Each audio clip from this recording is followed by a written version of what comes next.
ह्या क्षेत्राचे, ह्या लोकसभा मतदारसंघाचे असे काही प्रश्न पडलेले कित्येक वर्षापासून, त्याच्याबद्दल कधीही संसदेत त्यांनी आवाज उठवला नाही.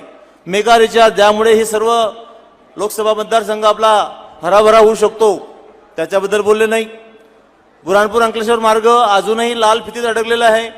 कुठल्या मार्गाने जायचं, कुठल्या जायचं नाही, राजपत्र निघून जाते, लोकप्रतिनिधीला माहीत नसते. डागडुगीसाठी 61 कोटी त्यांनी आणले, पण डागडुगी अजून संपलेले नाही. कुठे गेले?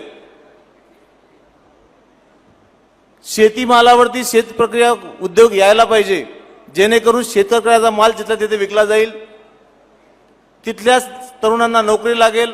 त्याच्याबद्दल कुठेही कधी बोलत नाहीत. हे प्रश्न खूप अनौत्रित आहेत.